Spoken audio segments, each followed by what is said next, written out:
Right. Right, ndinoda kutendai mhuri yeZimbabwe nekuda kwesapoti yese yamunondipa panapa paSaint TV. Basa richienda mberi. Chekutanga ndichida kuti thank you very much nekuramba muchitsigira maprograms edu ese akasiyana siyana. Chekutanga ndoda kukwazisai handiti kwese kwamuri ndichiti makadii. Kana wanga usati wasubscribe on our YouTube channel, I kindly ask you to subscribe, turn on your notification bell so that every time we upload a video you'll be notified. Also don't forget kuti follow up Facebook page pedu kana muri kutonda kuFacebook. Hande futi tonofollow Instagram account yakanzi TV official handiti. So ndoda kuzivisai kuti vhiki riri kuuya irori tichange takuita maprograms edu full force echeri. So most of my times I will be out of Harare and ndine chitenderera kunzvimbo dzakasiyana siyana.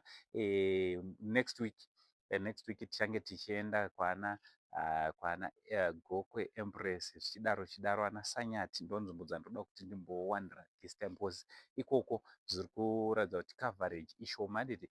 So toda kuti timboenda timbonokavha nzvimbo idzodzo timbonoona kuti hama dzinorarama sei. Nhasi ndiri kunoku, nhasi ndakazorora zvangu ndambouya kudomboshava kunondiita kuti pfungwa dzangu dzinge dzinodzikama uyezve kunondibatsira nokuti ndokumba nditi panapa ndo pamusha paUncle Saint, ndo pamusha pangu. Also ndiri kutsvaga munhu handiti, ndiri kutsvaga munhu ane mudzimai age 40 years and above. Ari kudawo basa handiti, ari kuda basa but anofanira ane nhoroondo yekuti akambochengeta zvipfuyo. Akambochengeta zvipfuyo. Ndine maprojects andinoita, so ndoda kuti ndinge ndinongo extendawo chekupawo vamwe mabasa. Kana mune munhu wamunoziva but munhu anoshanda ndochekutanga, munhu akamira pachokwadi, munhu ane nhoroondo yekuti akamboita zvekuchengeta zvipfuyo handiti.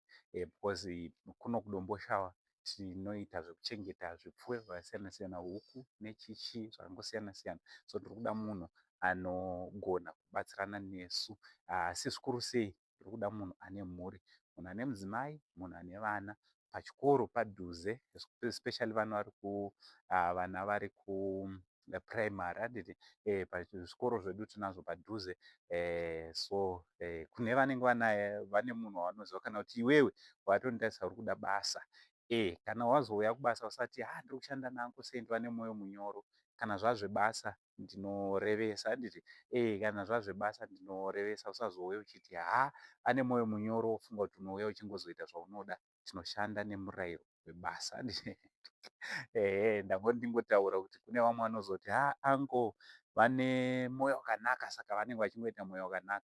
Tinoita mwoyo wakanaka kune munhu anoitirawo basa redu mwoyo wakanaka. But ukasaitawo mwoyo wakanaka kubasa redu ratinenge tichiita, then handina need yekuchengetana newe nekuti basa rinenge richifanira kuti riende mberi.